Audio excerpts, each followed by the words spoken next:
Joy in the time of the coronavirus. This is Dark Magazine and I'm Nalini Haynes. Yesterday on Twitter I was talking to somebody about joy and sharing joy and things that bring us joy, even if it's really simple things.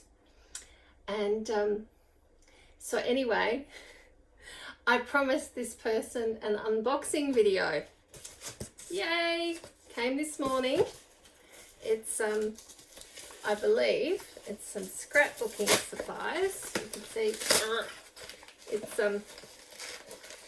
stuck down like this. It's funny because when I went into the post office I actually thought this was a book, and then I realised it's slightly the wrong shape. So yay.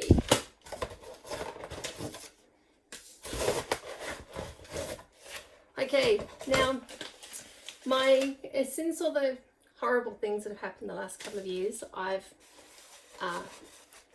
returned to something that I've flirted with in the 90s and the noughties, and I suppose a bit as a kid too. I love craft and doing craft things, so these are my my addiction. They're my guilty pleasure. So this is a freebie. This is all from Honeybee Stamps, and Honeybee Stamps likes to give people a freebie when you spend too much money. So this says, a friend like you is like a 4-leaf clover, hard to find, lucky to have. And there are lots of 4-leaf clovers. So obviously that's a reference to St. Patrick's Day.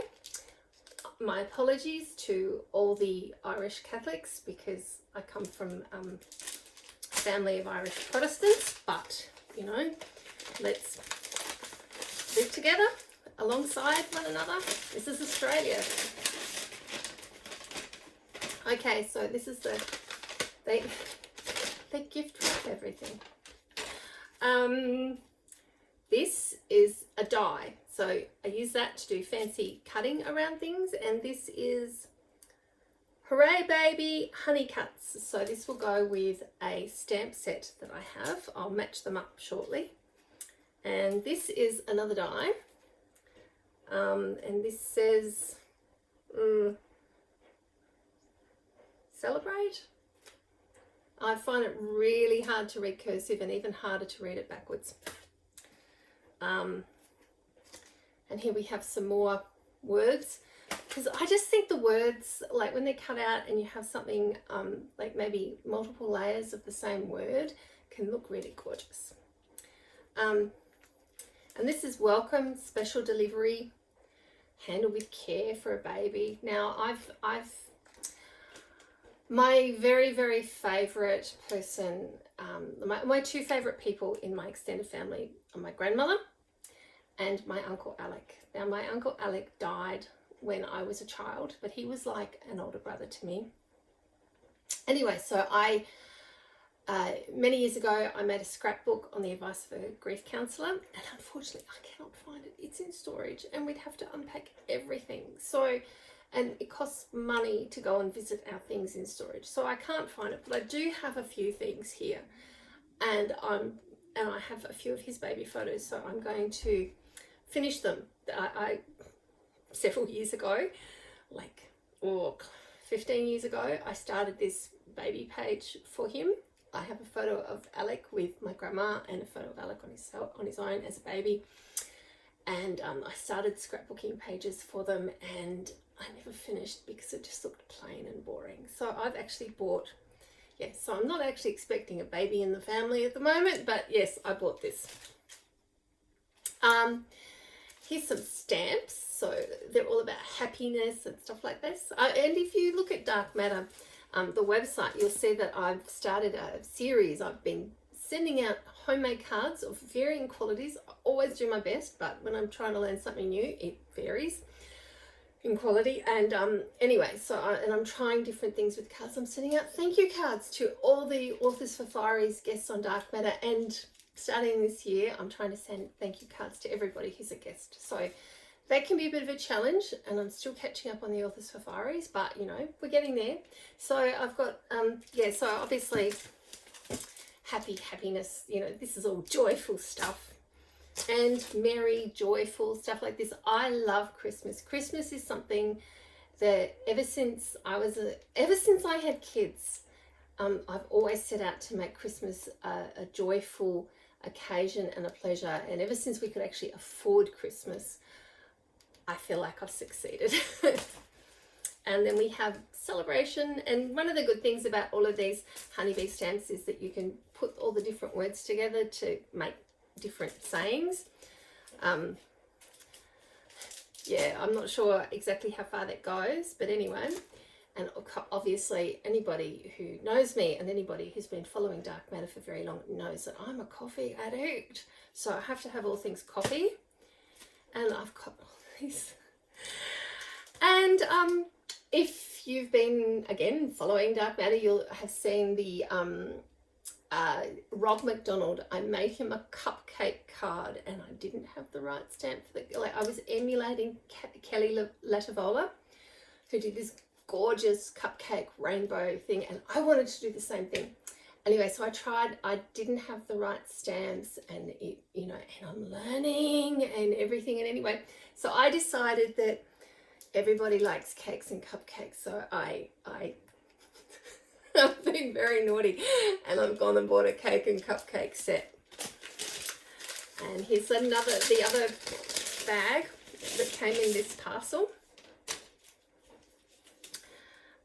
These are some more dies that go with some stuff, some music stuff. And when I saw this, again, Kelly Latavola did a stunning birthday card for her fiance. And my son is totally into music, has been ever since he was yay high. He started out playing the drums, and then he took up the guitar and everything. So I figured that as I start scrapbooking all those memories, I've got musical instruments. And I have the dies to go with them, so I don't have to do wonky cutouts. And here are some more sentiments. So, because the thing with sentiments is, if you've been following my my Instagram, you'll know that I don't have very many sentiments, and it's really nice to do things that look different. So that's what that's my latest purchase, and something that brings me joy. And also, again, if you've been following dark matter, you'll know that books bring me joy. Now, I don't actually have, I've got some more stamps to show you if you want to persevere with this video, but I'm going to go to books first because I've got all these books that I need to read, and I'm in the process of reading. This is Disability, Literature and Genre by Ria Chen. Now, if you've seen me on Twitter, you'll know that I have been raving about this book. I still haven't finished it. I've been reading it in portions, and I've been distracted by a whole lot of other things. But it's the kind of book that if you write disabled characters, if you're critiquing them, if you're reviewing them, if you're interested in disability advocacy, basically, if you've got any even remote interest in disability, read this book. It's the kind of thing you just come back to over and over again. And she does fantastic reviews of books. Like, she goes into, well, it's not reviews, analyses. Like, she's analysed The Dumas Key by Stephen King, and she's gone into great detail about the good, the bad and the ugly of the disabled characters in that. She talks about The Bone Collector and the supercrypt trope, but how she thinks that the supercrypt trope kind of does but doesn't apply to the Bone Collector, and it's all complicated, which makes for a really interesting discussion. So I strongly recommend this book. It brings me joy. A book I've just finished reading and I haven't yet reviewed is Euphoria Kids by Alison Evans. It's a queer YA fairy tale with kids in high school in Australia. And when I started reading it, I thought, I know this voice. I know I haven't read any of Alison Evans' other stuff, but it's like this. It's like you see an actor on TV and it bugs you and bugs you, and then you go and look it up on IMDb and discover, oh, it wasn't that one. It looked the same. I finally realised what her opening chapter, you know, the the narrative, her prose in the opening chapters reminded me of some of Isabel Carmody's books for kids. So really well written, really well imagined, engaging story. And it taught me a few things about gender fluidity and gender issues that, you know, because things have changed so much. You know, when I was a teenager, if you didn't feel comfortable when you were developing, it was, oh, you know, you just don't want to grow up, that kind of thing. And this sheds a whole new light on that.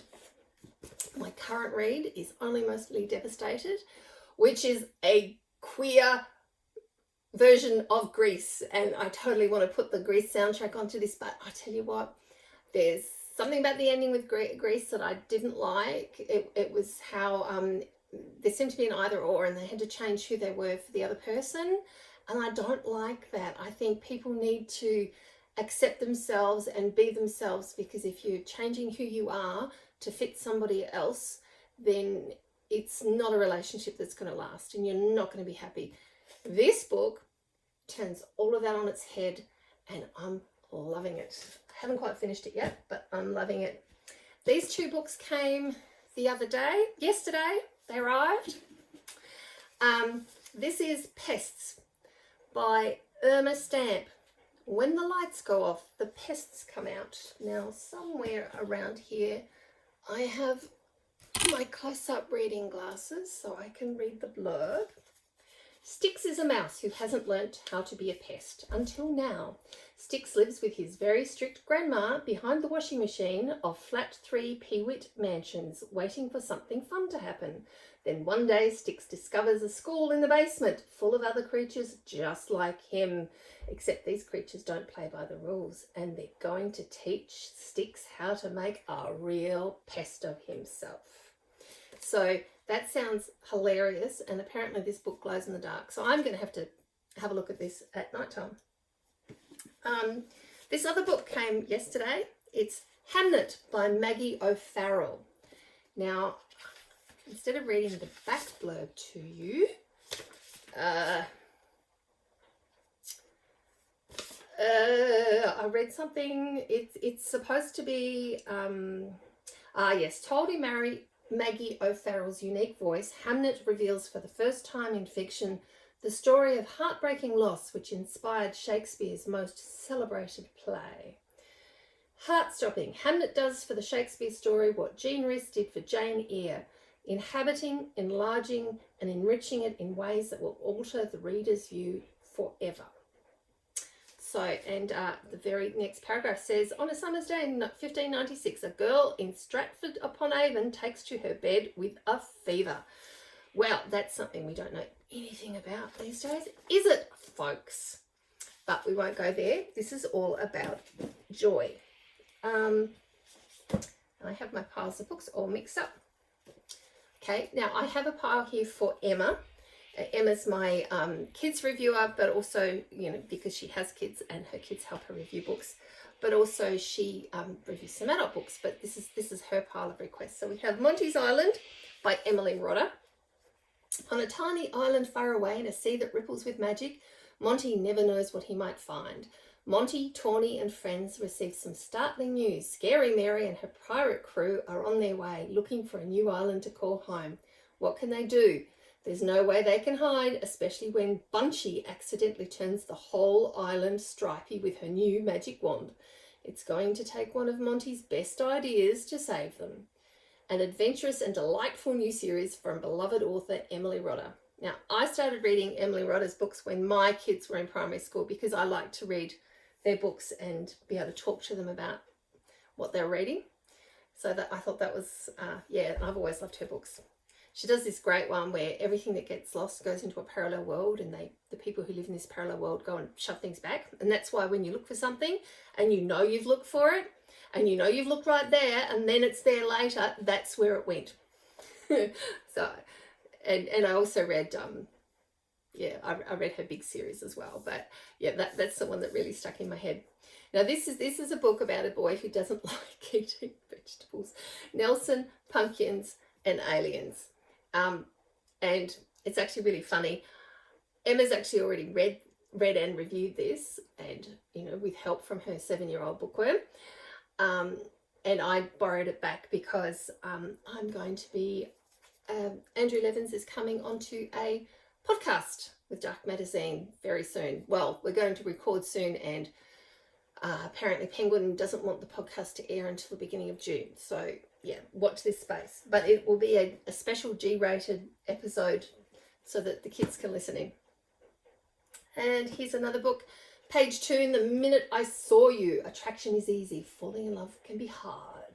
From the minute Hannah meets Sonny, she's attracted to him. He's sexy, confident, and best of all, only passing through on holiday. Hannah doesn't do relationships, and as she soon discovers, neither does Sonny. A short fling should suit them both, but when Sonny receives some shocking news, it makes him question everything. He decides to make changes, beginning with a vow of abstinence. That's fine with Hannah. She's happy being friends. But as summer hots up and the chemistry between them sizzles, she begins to question a few things of her own.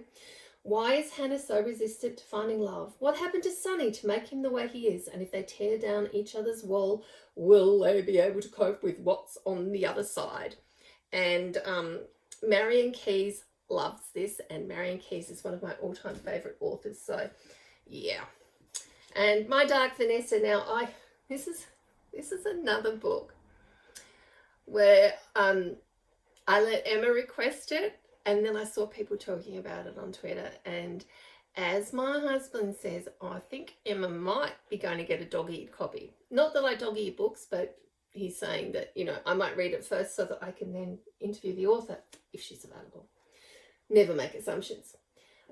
All he did was fall in love with me, and the world turned him into a monster. A truly remarkable debut, compelling and disturbing in equal measure. It's about a teacher-child relationship, which is an interesting follow-on from the International Women's Day panel. And The Loudness of Unsaid Things by Hilda Hinton. An unforgettable story of loneliness, isolation, and finding your way. Miss Kay works at the Institute, a place for the damaged, the outliers, the not quite rights. Everyone there has different strategies to deal with the residents. Some bark orders, some negotiate. Miss Kay found that simply being herself was mostly the right thing to do. Susie was 7 when she realised she'd have her fill of character building. She'd lie between her holly hobby sheets thinking how slowly birthdays came around, but how quickly change happened. One minute her dad was saying that the family needed to move back to the city, and then shazam, they were there. Her mum didn't move to the new house with them, and Susie hated going to see her at the Mind Hospital. She never knew who her mum would be or who would be there. As the years passed, there were so many things Susie wanted to say, but never could. Miss Kay will teach Susie that the loudness of unsaid things can be music, and together they will learn that living can be more than surviving. Heart-wrenching, wise, and wryly funny, this novel will make you kinder to those who are lost. Well, we can always do with some more kindness in the world, just like more joy. Now, this is a book I definitely requested. Providence by Max Barry. An inventive, speculative adventure and the intimate tale of 4 people facing their most desperate hour, alone, together, at the edge of the universe. Dun, dun, dun! The video changed everything. Before that, we could believe that we were safe, special, chosen. We thought the universe was a twinkling ocean of opportunity waiting to be explored. Afterward, we knew better. 7 years after first contact, Providence 5... I've got low battery there. I have to stop this soon. 7 years after first contact, Providence 5 launches. It is an enormous and deadly warship built to protect humanity from its greatest ever threat. On board is a crew of just 4, tasked with monitoring the ship and reporting the war's progress to a mesmerised global audience by way of social media. While pursuing the enemy across space, Jilly, Talia, Anders and Jackson confront the unthinkable. Their communications are out, their ship decreasingly trustworthy and effective. To survive, they must win a fight that is suddenly and terrifyingly real. Well, I've loved everything by Max Barry, and I expect that I'm going to love this too. And I won't go through the rest of the pile just simply because my battery's now low, and it's going to die soon. So I'll just do this one. And then if people say to me that they'd like to see more, I will do more videos later. So sorry about the stamping. I've got a whole pile out of here, but you know, the battery's going to die. The City We Became by N.K. Jemisin, and it's blurbed by Neil Gaiman. From 3-time Hugo Award-winning and New York Times best-selling author N.K. Jemisin, The City We Became tells a revolutionary story of culture, magic and myths in contemporary New York City. And that's all blurbs about, you know, people spruiking the book, not a blurb about the story. Hang on. Every city has a soul. Some are as ancient as myths and others are as new and destructive as children. New York City, she's got 5. But every city also has a dark side. A rolling ancient evil stirs beneath the earth, threatening to destroy the city and her 5 protectors unless they can come together and stop it once and for all. Wow. Okay. So, and of course I requested that because I loved the Broken Earth trilogy, including how Nora Jemisin talks about issues about race, but it's not preachy and it's, yeah. Anyway, so because my battery's dying, I'm going to sign off now and upload this to YouTube. If people come back to me and say they'd like more, well, I've got chaos all around me. You can see I've got all these stamps and things all around, and I have more books and things. I have lots more things that give me joy that I can share with you during this time of the coronavirus. So if you want more, tell me, and I can do another video like this. Stay safe and keep well. Nalini out.